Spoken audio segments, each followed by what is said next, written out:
Yes, I made a big decision. I gave it all to Christ. I just had to get it right. He means so much to me. Now I know why he's testing me. Welcome to the He Loves Me, He Loves Me Not podcast with Barbara Pettis, founder and CEO of Better Place Ministries. Barbara's passion for this cause is driven by her own personal experiences with domestic abuse in both her childhood and as an adult. She is committed to helping others achieve their goals of excellence and has devoted numerous hours to educate and empower individuals that are affected by domestic violence. Her enthusiasm for this cause is infectious, and it represents her personal zeal in life. And now, here's your host, Barbara Pettis. Hope you had a great weekend. I did. Celebrated my 63rd birthday yesterday and had a absolutely marvelous time. The whole weekend was filled with friends and family, and I had a great time. So I just want to personally and publicly thank all of you for your birthday wishes. I really appreciate it. You know, a lot of women don't want to tell their age, but listen, somebody did make 63. So I am proud to say I am 63, and God bless me to see another year of life. So thank you guys for all your texts, your calls, your comments on Facebook, all of that. I really, really, really appreciate it. All right. Now, no one has won the Bath and Body Works gift certificate for August. I'm wanting to give this thing to somebody, but you guys have not shared. And so we still have the gift certificate for Bath and Body Works. Ladies, you guys know you want this certificate and this gift card. So go ahead and go ahead and share this podcast. And we're having some stuff going on here in the studio. All right.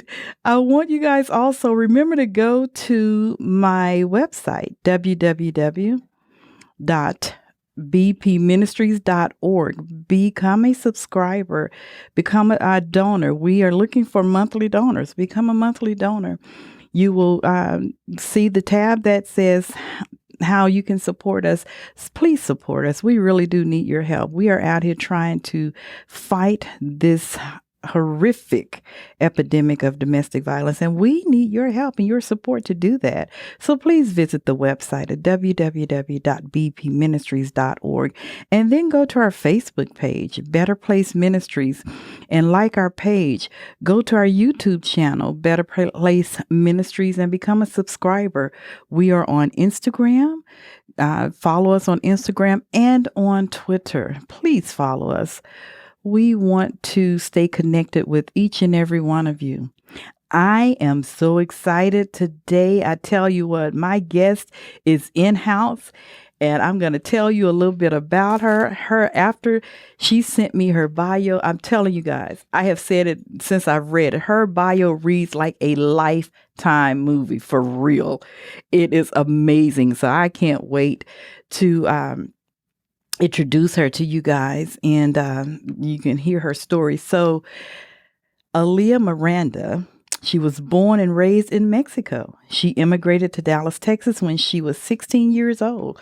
She began taking English as a second language class to learn the language and be able to communicate.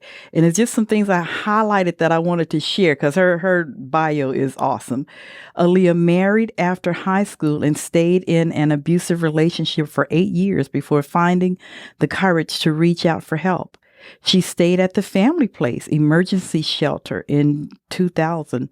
At the time, she had no money or job skills. Her 2 children, ages 6 years and 12 months at the time, stayed with her. She stayed at the emergency shelter for 30 days, then applied for a transitional housing program where she stayed for 3 more months. This gave her the time she needed to learn how to make a living for her and her 2 boys, Arthur and Robert. A year later, her ex-husband sued her for custody of one of the boys, which the judge granted. I don't understand that, but we'll talk about that. This caused the separation of the brothers and forcing her to give her son back to the perpetrator. Aaliyah found herself destroyed, uneducated, homeless, hopeless, desperate, depressed, and unqualified to secure a job. But today, you guys, I want to introduce you to Dr. You heard me, Dr. Aaliyah Miranda. Dr. Miranda, thank you so much for joining me today. Well, thank you. I'm grateful to be here. Thank you for the invitation. I am so inspired by you. I'm telling you, from the time we talked on the phone till when you sent me your bio, I'm like, I cannot wait to meet her because your story is just amazing to me. So I cannot wait to delve into your life and what has happened. But before we do that, though, I want you to give some statistics for me for the Latino community. We know that African-American women are at the higher rate of abuse and murder and all of that. But what is the rate like for the Latino community? Well, we're pretty close, sadly. African-American women in Dallas County were 1.9 times more likely to die due to intimate partner violence than white women, 3.9 times more likely to die than Hispanic women, and 9 times more likely to die than Asian women. Just like you mentioned, African-American women in Dallas County between the ages of 20 and 29 had the highest rate of intimate partner violence fatalities. So the Hispanic, 39% of all family violence victims were Hispanic in the state of Texas in 2019. Out of the same statistic in Texas for the African-American women was 28.9. Mm-hmm. So in 2019, actually, the Hispanic percentage was more higher. Mm. So we're there. And sadly, it doesn't seem to stop or to go away. So now I'm wondering, is that because I know like for the African-American women, a lot of us don't report it? You know, we're afraid to report. Do you think that's the case with the Latino community as well? It may be. I can't speak for everyone. I can speak in my case. It was much of the culture. Okay. You're raised to, you go to your husband and you stay there. And in my case, I wouldn't say anything or I wouldn't leave him because that's who I chose to. And I didn't going to go back to my mom with my kids and be a burden for her.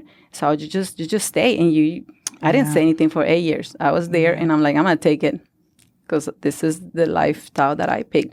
The other thing may be religion. I'm Catholic and you're married and you're married by the church. You stay there until death. Okay. Do a part. Until death. Lord have mercy. Lord have mercy. Okay. Yeah. All right. Well, let's get into it. Tell us, I didn't read a lot of your bio because it's going to be part of our conversation as we go on. But I want to know, you came here from Mexico. You didn't have job skills. You had to learn the language. And you pretty much had to pick yourself up from your bootstrings. You went through a lot. So tell us about that. I am so intrigued. Okay, well, I'm going to tell you about... I actually always say that I have a fabulous life. Yes. And I tell people, I'm going to tell you about my fabulous life. I'm a school principal currently. I also have a doctorate. So I graduated with my associates, my bachelor's, my master's, and my doctorate. The mother of 2 beautiful kids that always listen to me. I eat steak and sushi and salad, and I sleep 8 hours every day. And that's the story that I like to tell people. Mm-hmm. And some of them actually see me, and they believe that that's my life until I tell them the real me or the real story. And the real story is that I am an immigrant. I came from Mexico when I was 16. My parents got divorced. And at that point, my mom decided to come to the state and she started bringing all of us. I have 8 siblings, so it was 8 of us. Growing up, we didn't have much, but I didn't know that. That. It was just our lifestyle. I never thought I was going to leave Mexico. I never thought about even learning English because I wasn't going to need it.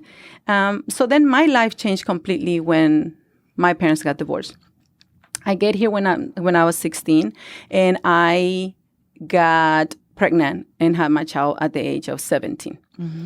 So my life is far from being fabulous. I find myself being a teenage mom, ended up in a domestic violence relationship, and I was there for 8 years. I usually sleep 4 to 5 hours if I'm lucky. My kids, which are now 21 and 27, are sometimes they listen to me, sometimes they don't. And with the doctorate, even though it's a fabulous, and I'm grateful to God for that, it was many, many years of hard work and years of doubts because I didn't know if I was doctoral material. And at some point, I'm like, I'm just going to give up. I don't even know why I'm pretending that this is what I want to do. That imposter syndrome often comes because of the past. Because of my past, which is there. I can't make it go away. Right. And even though I now have a life away from domestic violence, it's still there. So in order for me to tell the ending, which the end of the story is a fabulous ending, I have to tell you where I came from. Yes. Where all this started. Yes. And so that's where it started. Okay. I came from Mexico, ended up in this relationship that it was abusive, but like I said before, I was not gonna go back to my mom or to my mom's house. There was 8 of us, and I was not gonna go back and bring two more kids with me. So I just stayed, and I graduated high school, went with the father of my kids, and stayed there until we had a incident outside my mom's house, and my oldest witness said he was a 6-year-old at that time. So he saw my ex beating me up. And at that time, that's when it clicked on me. I'm like, what am I doing? What am I doing here? At that time, my mom gave me the number for a shelter and resources. And that's how I started. It was the beginning of my new life. Okay, because I was going to ask you what was the turning point for you. You know, what happened that you finally said, you know what, I'm not going to put me and my children through this. So your child had seeing him beat you up was a turning point for you. It was that, yes, because before then, in my eyes, I was like, I already lived my life. This is my future. This is what I'm going to be. I wanted my kids to have their father in their life. So I really thought my life was over. And it was far from Yes. Now I know that it was far from being over. It was just the beginning. Right. And I know, so you went to the family place. I ended up at the family place. Mm-hmm.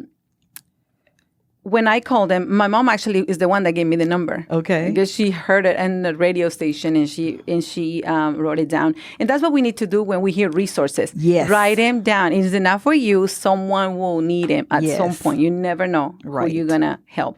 So my mom brought the number. He gave it to me. I called the family place and told them that I called the Salvation Army first. Okay. She gave me that number first. When I called the Salvation Army, they did a screening because that's what they do when you call. And they asked me all these questions and they said, this is not a place for you. I'm like, what do you mean? You're supposed to help me. She said, this is a place where you're going to have to leave every day and you're going to have to come back in the afternoons and see if there's beds for you and your kids. Right. You also have to pay $7 at that time every day. And I'm like, where am I going to get the $7? And what am I going to do with my kids on the streets every day? Mm-hmm. And then come back and hopefully I'll find a bed. She says, I don't think you'll survive here. And I was very naive and very shy and very scared. Yes. Back then. Absolutely. And so she said, don't you have family here? And I said, well, I have my mom. And she said, well, just stay with her. And I said, okay. So I hang up. I told my mom and I said, well, they told me. She says, no. Here's another number. She gave me another number. And that's when I called the family place. Okay. They did the same screening. And at the time, my ex had taken my kids. When we had that incident, the turning point incident, when my son saw us, he went back to the house. He told my mom, she comes out, and he left. And he says, you'll see what's going to happen to you when you get home. that's when my mom said, what are you doing with him? Here's the numbers. Find resources. Someone will help you. And I stayed that night with her. I stayed Saturday, Sunday, Monday, since I didn't want people to know. Okay. Because again, I want to keep it quiet. I don't want people to know. I don't want any of the friends or nobody to know what's going on with me. I take my kids to the daycare like nothing happened. And he picked them up that afternoon because he's the dad and I didn't tell the daycare anything. Okay. So he went and picked them up and he, of course, they released them to him.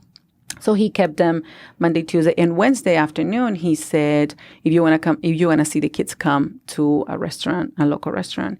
So I went there. My baby was 12 months old and my oldest was 6. I went there, and what is amazing to me is nobody will help you. Right. You know, the baby's crying, and he's like, I said, let me hold the baby. He's like, no, you're not going to hold it. You wanted to leave. You wanted to stay with your mom. You wanted, and I'm like, I didn't want you. You said if you come back, you see what's going to happen to you. Right. And you know, at that point, I'm like, I don't want to. He said, I'm going to beat you up all night tonight and all day tomorrow. And I'm like, yeah, no, that's like too much. So, like I said, people at the restaurant, nobody helps you. Nobody does anything. We just kind of observe and we don't, I guess people just try to stay out of trouble. And finally, he lets me hold the baby. He says, are you going to come back? And I said, yes, I'm just going to go to my mom and get my stuff. And I got in the car, called the family place, and I told them they did the same screening because now I know that that's a screening that they do. All the shelters do the same questions. Yeah. And I said, at the point when they said, do you have family members? I said, I don't have anybody. And if I go back, he's going to kill me. So they told me how to get there. They actually told me to go to a Walmart. They said, make sure nobody's following you. Right. Get to this Walmart, get off, and call us from the payphone. Right. And I think they do that to make sure that you're serious. Safe. Yeah, make that sure nobody's you're safe. right. Make sure nobody's following you. Right. And I did exactly what they told me to do. Went to the Walmart, called them from the payphone. They gave me more instructions how to get there. I got there, and when the gates at the family place closed behind my car, I felt like everything's gonna be okay. Yeah. Like I'm alive and my kids are gonna be okay. Yeah. I was there for 30 days at the emergency shelter, and then they moved me to a transitional housing for another 90 days. And I found the support that I needed. Yes. I'm not going to say that it was easy because I cried every single night. I Right. cried and cried and cried. They had a case manager that came and talked to us. And I see other women that they were smiling. I'm like, why are they smiling? Like in my head, I was like, I will never smile again. And I will never be happy again because look at where we are. We're homeless. We're in a shelter. We're coming from a domestic situation. Why are they smiling? So the case manager said, well, maybe because they're trying to be positive. And I said, well, maybe. But in my eyes, I'm like, I'm done. My life is done. Look at where we are. Yeah. And with many years of therapy, because I ended up being with therapy for 5 years, you start healing. Yes. And you start healing and you start understanding that it's not your fault. And that there is life after. Yes, it is. Yes, after it abuse. Is. Yes, it is. And see, again, your life and your story is just so amazing to me because so many women, they feel like that when my life is over. You know, I have no hope. You know, what's the point? But oh my gosh, you persevered. You were determined, you know, and now you are a PhD. I mean, that just blows my mind. You are a PhD from going to where you felt like you had nothing. You know, and going through the embarrassment of what you felt was embarrassment and having to live at the family place to where you are now. It's a Cinderella story. It really, really is. And I am just so in awe of you. I really am. I am so in awe of you. Yes. So the journey of going through school, when I had my son, I was in high school, my senior year. I actually graduated and he was already 3 months old. He was born with it's called gastroschisis, which is a birth defect. Okay. And the babies, 1 in 5,000 are born with this birth defect. And I guess I was a lucky one. Again, I said, God, you just keep choosing me to be part of some statistic. I don't know why, but he does. And I just take it as a learning. So I want to read something that I wrote about my son illness, because that was something that as well was part of my life, and it marked me. Okay. And I think is those little things make us who we are. Yes, and it start does. building Yes. that resilience. A lot of people are like, why do you keep going? How do you keep getting up and keep moving forward? I'm like, Yes. you just kind of do. And they're like, you just don't do it. So I realize it's the experiences that we go through. Right. Good or bad or otherwise, or if you feel like you deserve them or not. It's just God sent them to you. You have to either learn from it and move forward, or I tell people that when we go through these different trials and these tribulations, God allows them because he can trust us to go through them. You know, he knows that, yeah, I can trust her to do this, and she's going to use what she have learned. She's going to use what I've brought her through to help somebody else. So for me, I count it joy. I'm like, okay, you trust me to go through this? Well, I'm following you. You know, what are we going to do from this? exactly. Yeah. Are you going to feel as a victim and you're just going to stay there and say, why me? Or are you going to learn something and help others? With all the things that had happened to me throughout my life, now I know that it's because I can talk to immigrant people and tell them how Yes. it feels to be an immigrant. People that don't speak English, because I was there too. Teenage moms. Moms with kids that have birth defects, women in domestic violence, the journey of education. Like I can talk to all these different Yes. people and kind of actually tell them, I know what you're going through, or I really understand, and show that empathy and be genuine, because I have gone through a lot of stuff. A lot of times we just said, oh, I'm so sorry. Oh, I know what you're going through. But I'm like, do you? Have you gone through the stuff that I have gone through? I think that's what happens with a lot of, because I've talked to a lot of African American of Hispanic that have gone through domestic violence. I say, well, these white people tell me that they know how they feel, and they're all pretty, and they have all the children, and they know they have never. And I'm like, maybe they have never gone through what we have gone through. Right. Yeah. My guest last week, I told her the same thing. It's you make a deeper impact when you are relaying your story, or when you're talking to other women. Your impact is different when you can say, I've been there and done that. You know, I understand what you're going through. I truly understand. Yeah. And so our impact, it makes a difference, because we're not reading something from a book. You know, we've lived it. So you're able to say, hey, this is what happened to me, and this is what I did. These are the steps I took. How can I help you? You know, what can I do to bring you alongside of me? Yes. And for the longest, I didn't want to share. Yes. When, and I'll tell you the journey about going to school. But after I became a teacher, I'm like, I stopped completely for years. I stopped talking about domestic violence. I stopped telling my story, because I didn't want the teachers, because now I'm a teacher. They don't need to know what I'm going through. I stopped telling my story until Teresa from the Family Place, which is like my mentor, and she doesn't let go of my hand. She's like, you need to share. You need to share your story. It's going to inspire someone. It's going to help someone. And I started understanding that it wasn't, again, my fault. It's nothing that I did. It just happened. Yes. It happened to me. We just have to be careful, and we have to be able to recognize those red flags so we don't end up in situations like that again. But it just happened. Right. So let me tell you about my son. Please do. I got pregnant when I was 17 years old. When I was 9 weeks pregnant, I found out my unborn baby had gastroschisis. During my first trimester, I went to the clinic for a routine blood work sample, and a few days later, I received a letter from Parkland Hospital stating they wanted to see me. The day of my appointment, an ultrasound was requested. During my visit, there were approximately 8 doctors coming in and out of the room. At that time, I did not understand what was going on. Later on, one of the doctors shared the bad news with me. He told me my unborn son had gastroschisis and that I had to terminate the pregnancy. The doctor's reason were that the baby could have other complications, or it was possible the baby will not survive the surgery to fix the gastroschisis.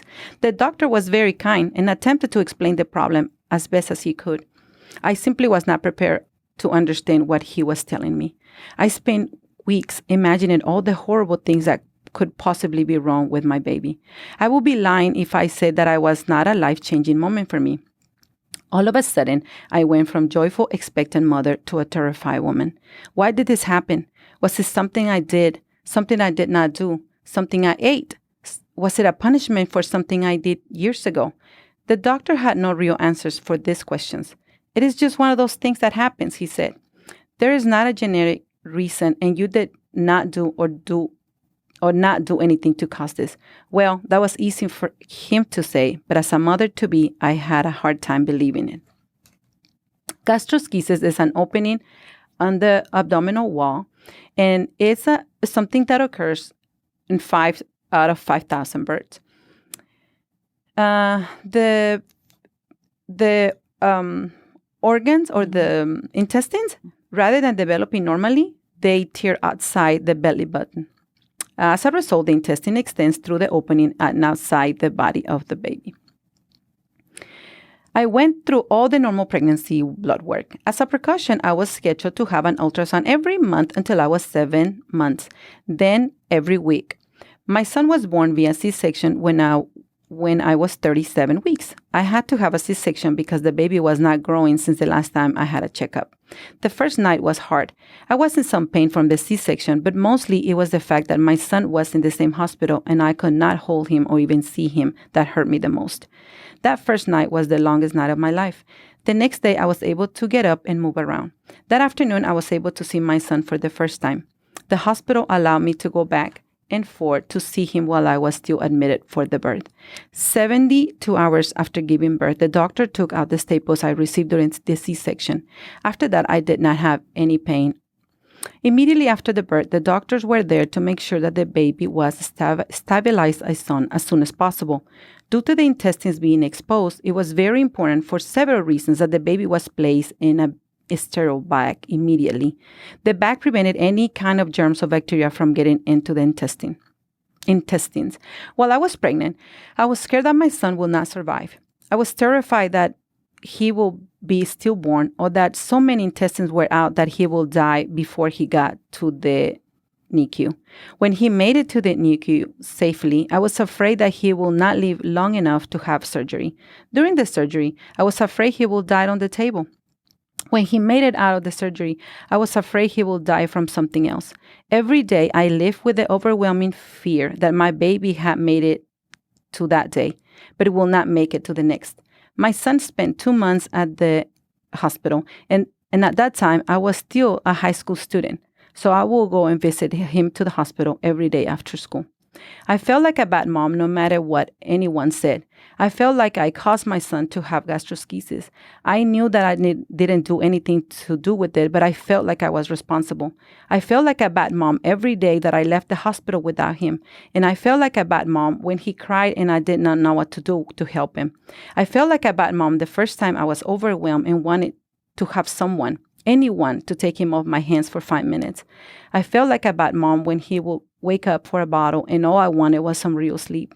I felt like an awful mom when I got him home and I didn't know what to do with him. As time went on, my son made me feel better. His first smile reassured me that I made the right choice by listening to my heart instead of the doctor's. His first steps made me realize that he beat all the odds against him. And the first time he said, "Mama," confirmed that I was and I still am the best mom for him. At this moment, I have a happy and healthy 27-year-old man, and if I were not for the lack of a real belly button, one will never know that anything was different about him. Wow. So I was only 17 when all of this was happening, and I thought that this was bad enough. And I said, this is the baddest thing that going to happen in my life. But it was, again, just the beginning, one of many, many things. Mm-hmm. So we go through trials and tribulations and challenges, and we just had to find a way of keep moving forward. Yeah. That's an awesome story. So he is healthy and happy and going on 27 years old. That is awesome. Man, that is awesome. God is so good. 27. God is so good. So the journey of my school, going to school, when I was at the shelter, like I told you about my baby, he was born when I was 17. Right after I went and stayed with his dad, and I was there for 8 years. So when I ended up at the shelter, I was with a 6-year-old and a 12-month-old baby and just a high school diploma. Mm-hmm. found myself homeless with no job skills, just the high school. And I said, what am I going to do? What am I going to do? I promised my kids we were never going to be homeless again. And nobody was ever going to kick us out of an apartment because that's where we were. So I went to Mountain View, the community college, and I said, well, my ex came and see me one day, and he told me that I was a nobody, that the girl that he was with, she did go to college, and I didn't. So when he left, I was crying because I'm like, he's right. I am a nobody. I have nothing but a high school diploma and 2 kids that are crying because they're hungry. So the next day, I went to the community college, and I said, what do I need to do to come back to school? And they said, how long you been out of school? I said, 8 years. They said, we're going to give you an English test and a math test to see where you at. Of course, I didn't pass neither one of them because when I came from Mexico, I went to high school. I took ESL classes to learn English. Okay. But then those 8 years that I stayed with married, all I did was spoke Spanish. Okay. Because I did nothing but be a housewife. So I didn't pass the English. I didn't pass the math. I had to take prerequisites to kind of for them to allow me to take English 101 or math. I had to take ESL classes again at the college level. Yeah. And I'm like, but I'm going to do whatever it takes. Because I just wanted to have an associate's degree. I'm like, that's all I need. I just wanted 2 years to show that I am worth it and that I am valuable. So I went. The community college has classes at night, weekends, online, Saturdays, anytime. So if you really want to go to school, it's not an excuse. They'll help you. And the student loans are there as well. Yeah. So I did that. When I finished, someone told me, why don't you transfer to university? I'm like, what do you mean? How am I going to transfer to university? I'm like, just apply.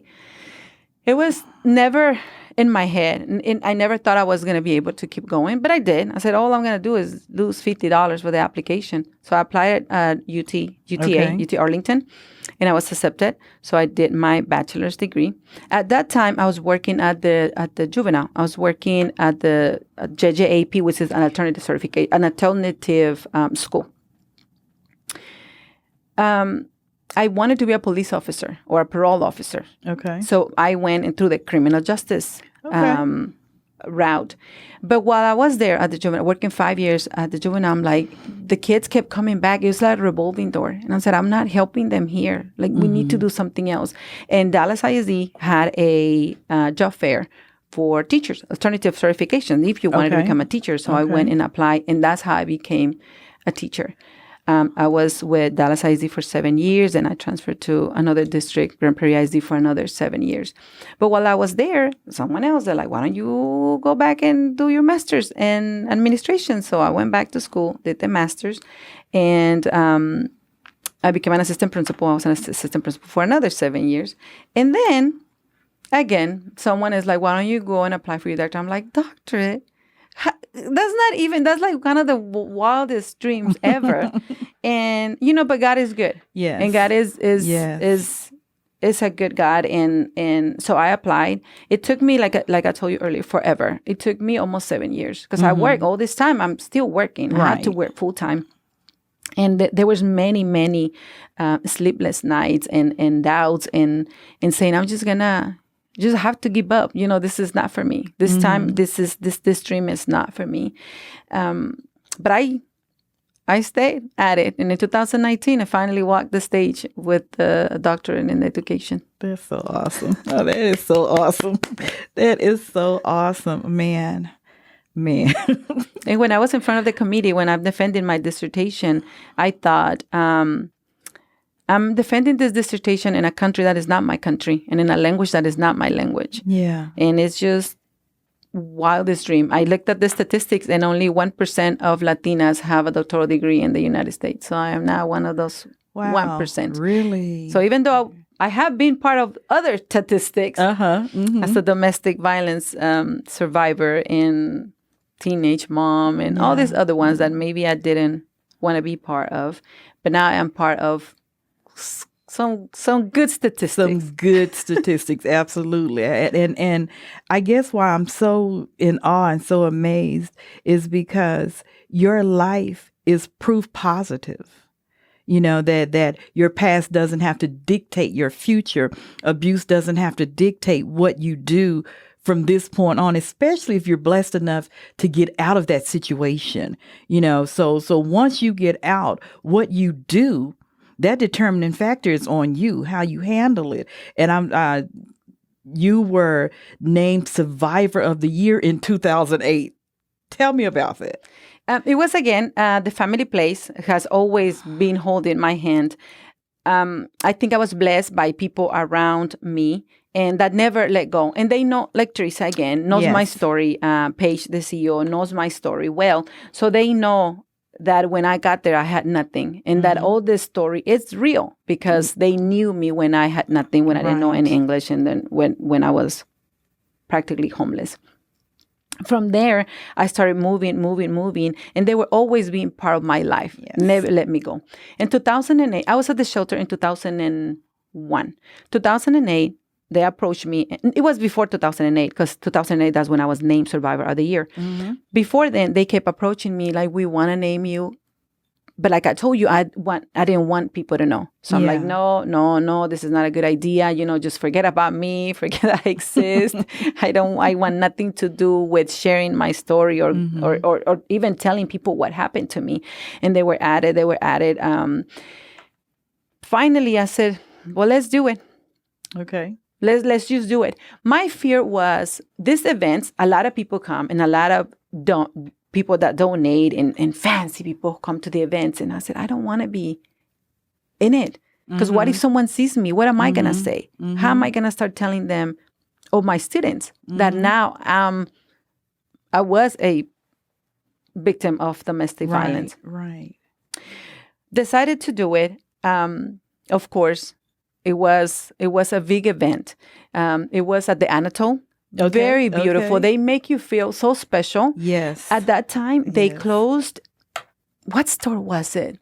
It wasn't Macy's. It was a store at the mall. Okay. They closed it down. They bring the survivors at 7 a.m, and the mall is yours. Okay. And they get they purchase a whole outfit for you. And that's what you walk on the day of the event at the gala. And while you're walking, they're telling your story. Once again, at 2008, they were super proud of me because I was a teacher. Yeah. And because I had a bachelor's. Not knowing that it was still more to come. So you never know when the end of your story is. Right. Like, I don't feel like this is the end of my story. I still want to I have other dreams. Exactly.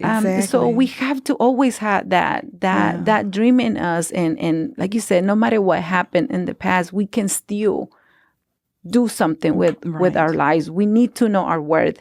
We need to get the tools, get those resources, get the help, go to counseling, and then hold on to all those tools so we don't get into abusive relationships again. Because that's one of the issues. We go back to relationships like that. One of the case managers, when I was telling you that I see the women that were smiling, I'm like, how come they're smiling? He said, one of the other reasons is that they've been here before. So this is a place for them. They feel safe. They like coming. I'm like, what do you mean? This is a... It's a cycle. It's a vicious cycle. Yes. They end up with another abusive man, and then they come back again. Right. So this is a lifestyle. And I'm like, I don't want to do that. Right. But sometimes we make that mistake. And we're not here to judge anybody. Right. Or to, when someone's sharing your story, sharing the story with you, say, why did you not leave? Or why are you still there? And why did you stay for 8 years? None of those things help. Because you feel judged, and no one can actually decide for you. Exactly. I stayed 8 years, and until the day when I was ready, that's when it was my time. Right. Not before. Not at 2 years, not at 3 years, not at 4 years. I don't know why I stayed 8, but I needed to stay 8 in order for me to be ready to move forward. So if someone shares a story, just listen. If you have resources, provide the resources, but don't judge them and don't push them to leave, because we don't know the situation they're going to get to when they get home. You say, leave them tonight. They get home that night and they feel brave because someone put things in their head. and the men end up killing them, or we don't know. We don't know. You're so right. we should You're have to be right. very careful when we're trying to help. So, that's why a safety plan needs to be put in place. And, we leave and we go back, we leave and we go back. And my thing is just be, like, as you said, just be a listening ear. When someone comes to you, be a listening ear, provide whatever help you can provide. But at this point, be a listening ear, because when they have enough and when they're brave enough and they wake up and say, you know what, I'm done with this, then you're able to really step in and lead and guide them. But until that point, just be a source, a source of listening, and whatever little things you can do to help them, provide that. But the determining factor is that person. And you're right, we can't judge. We can't judge. We just have to be there to help. And provide what they need. And because, my ultimate goal is to acquire some safe houses. I'm telling you, I want a van and a couple of safe houses. Then I want some property so I can build a facility. That's my ultimate goal. And I know somebody out there listening may know somebody that has a house that they can donate. It's a tax write-off. It's just sitting there. Or some land, because unfortunately, it's not going anywhere, and the shelters that are here and in Tarrant County, they're full. And so they need safe places. And I want to provide that safe place for them. I want to be that conduit, that go-between to help them get to safety and to see their worth and their value, because I know what it's about. Yes. I've lived it. Yes. And it's very, sometimes you're frustrated because you're like, you don't know how much potential you have. Yes. And you know how beautiful you are, and the skills that you have. Because my story, the what helped break the cycle of domestic violence and poverty was education. Was going to school, but that was something that I just hold on to. Yeah. But that's not the answer for everybody. Yeah. Some people have beautiful skills. They know how to do makeup, and they know how to do nails, and they sing beautifully. I'm like, I don't have any of those gifts, but some people do. I'm like, hold on to that and know your worth, and use it. Use it to make money, or use it to help others. A lot of the feedback or the reaction that I get from people is like, oh, I'm so sorry that happened to you. I'm like, don't feel sorry. Don't feel sorry for me. Right. I don't want people to look at me and feel sorry. And that's why a lot of times I stop sharing, because the look that people give you, like, I said, do not feel sorry for me. I'm not there anymore. So you should be happy. What you can do is give back. Yes. Give back. Donate to people. Go and donate your time. Be a volunteer at the shelters. Do something. Yes. To if you feel that bad about a victim, or if you feel about the situation, what can you do to help others? Right. And the same thing with people like us or myself that have gone through it. What are we doing to give back? In my case, I really think that I should be doing more. But I was focused on trying to do school and finish school. I finished 2 years ago. So now I'm like, okay, now what's your excuse? Because now you should be doing something else. I am currently part of the board of directors of the Family Place. This is my 5th year at the board. At the beginning, my first year, I felt like I didn't belong there. I'm like, what am I doing here? These people have all this money. They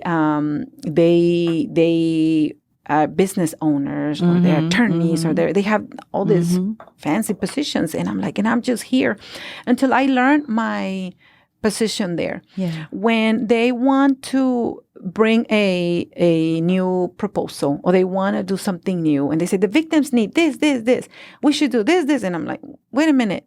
That's not what the victims need, because I was one of them. Exactly, right. I can tell you exactly what the victims, not what they want, but what they need.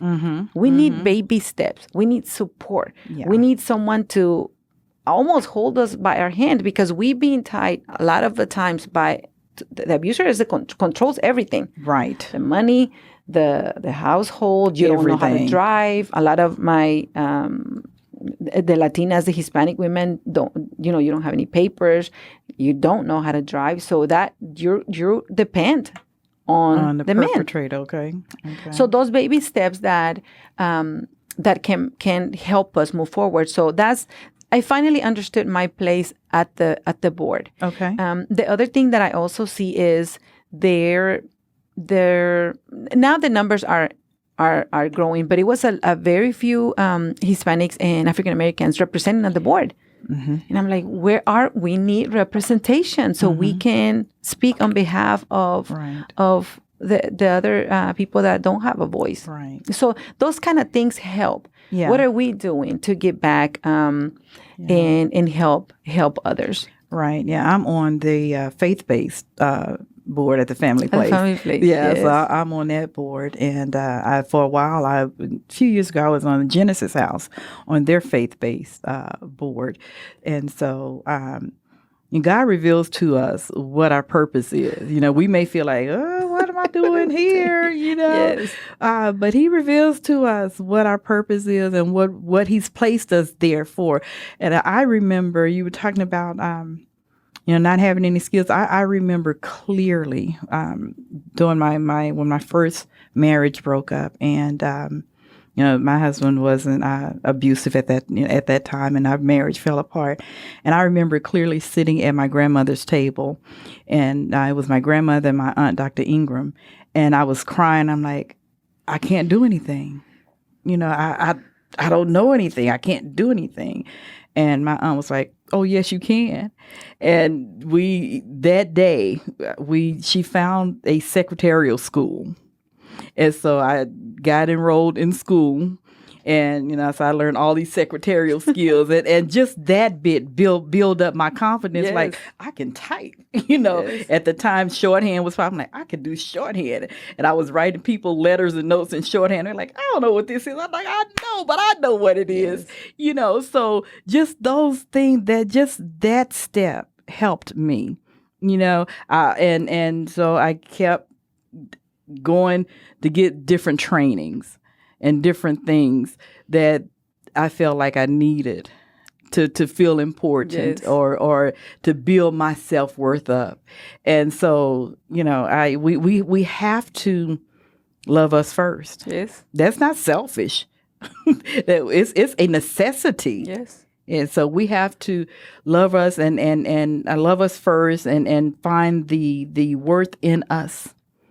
And know what it is that's going to give us that life that we're looking for. Yes. Know your worth. Just like you say, you have to know your worth and know what you're going to put up with. Right. Because we don't need a man to validate us. Exactly. And we don't need a man to tell us that we're worth it. We should know our worth. Right. That helps you with not accepting anybody. Because, like, I'm perfectly fine being by myself. Mm-hmm. I know my worth. I can pay for my bills. I can do kind of whatever I want with my life. And you should be able to feel okay. Yes. Society shouldn't dictate that you have to stay with a man. You have to have a marriage. I mean, that's perfect. It's perfectly fine if you have someone that supports you. Right. But if it's not, it's also okay. Perfectly fine. To be by yourself. As long as you're happy and you feel worth it. Those little things where you're saying the feeling of feeling success helps you build your self-esteem, your self-efficacy, and that makes you feel worth it. Right. Those little bitty things, just like the ones she said. If we go in, because I don't know how to dance. I have always said that I want to learn. If I take a class and I'm successful, those little successes make you start feeling better. Mm-hmm. When I started taking classes, because I was not the smartest. People say, oh, you were in GT classes. I'm like, no, but I work hard. Mm-hmm. I work hard and I pray a lot. So every time I had a test and every time I had an assignment, every time I had homework, I'm like, okay, God, you put me in here, so help me with this homework because I don't know what I'm doing. Yeah. Writing that dissertation, like I said, it took me years and years and years, but it was like, that drive that I'm like, this is something that I have to finish for me, not for anybody, not to prove anybody. It's just like, for me, this is something that I now have to finish. Having those little moments of success keep you wanting more and more. Because when I finished the first time I walked the stage with my associates, I felt, it was 8 seconds because I counted them. I know how long it takes you to walk the stage.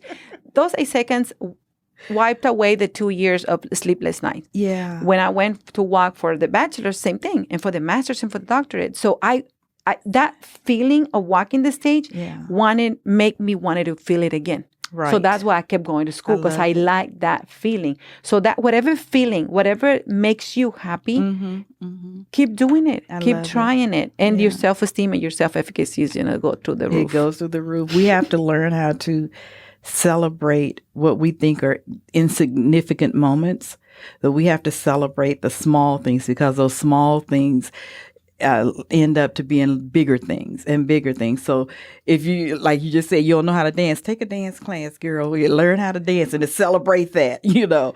We have to celebrate those moments. We're about 10 minutes out. This time goes by so fast. I'm going to have you back. But you and I are going to get together. We're going to do some things together. I'm telling you this on air. We're going to do some things together. So, but I want you to tell us, what is it that you want us to know? I love the fact that I'm reading, where I read in your bio, you said, I promised myself never to be homeless again because of a man. I'm so grateful I didn't have to sleep on the streets. I own a house now. Come on, somebody. And my kids are with me.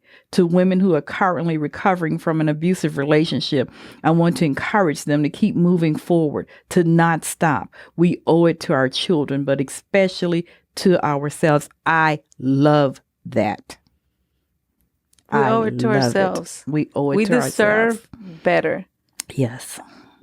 And on my dissertation, I wrote the same thing. This was dedicated to the women that were never given a voice or were never given a chance to go to school or to speak or to dream. Yeah. Because sometimes we think we're not allowed to dream, and we are. Yes. We are.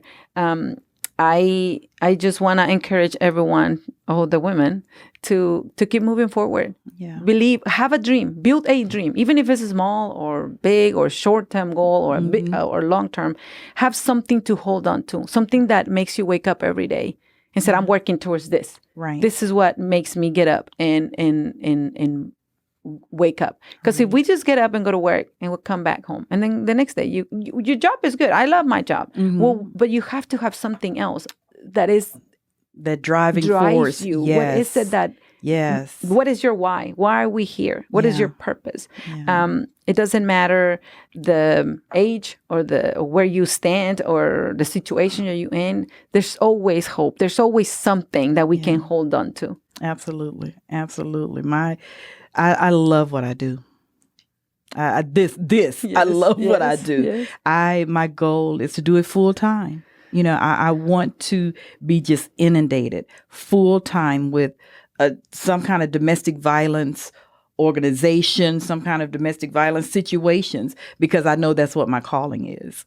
And so when I wake up in the morning, if I could just go right into what I love, man, my day would be completely happy. I would be completely happy, even though the situations are not happy situations, but I would be completely happy because what I am doing is touching somebody else's life. Exactly. What I am doing is educating someone else. It's grabbing them by the hand and say, "Hey, girl, I got you." Yes. We can do this thing together. Yes. And that means a lot. Yes. Because someone else hold my hand, and that's why I'm here. Yeah. Because someone helped me. So it means a lot. Yeah. Yeah. All right, Dr. Miranda. I love saying that, Dr. Miranda. Thank you so much. Thank you so much. I'm definitely going to have you back. You and I are going to talk, and we're going to do some things together. We're going to get out in the community, and we're going to do some things together. Let's do it. And as I'm waiting on my safe house, because I know it's coming. But listen, if you or anybody that you know are in a domestic violence situation, please seek help. We are here to help you. We want to provide resources for you. We want to make sure you are safe. If you cannot do anything else or dial 911, do so. And then call the National Domestic Violence Hotline. That number is 1-800-799-7233. We have our local facilities, Genesis Women's Shelter, 214-946-4357. We have the Family Place, 214-941-1991. One Safe Place of Tarrant County, 817-916-4323. Safe Haven, 877-701-7233. Together, we can make a difference. Together, we can make some changes. I am my sister's keeper. We are up for the challenge. Help us, help them. And if nobody has told you today, I love you and be blessed. I just came to testify today to let you know that no matter where you are and no matter where you've been, that God can change you because he changed me. This is my testimony. There's been a change in me, a wonderful change in me. There's been a change in me, a marvelous change in me. Listen, I'm not perfect, I've made mistakes, many regrets from some very dark days. But when I opened my heart to you, I felt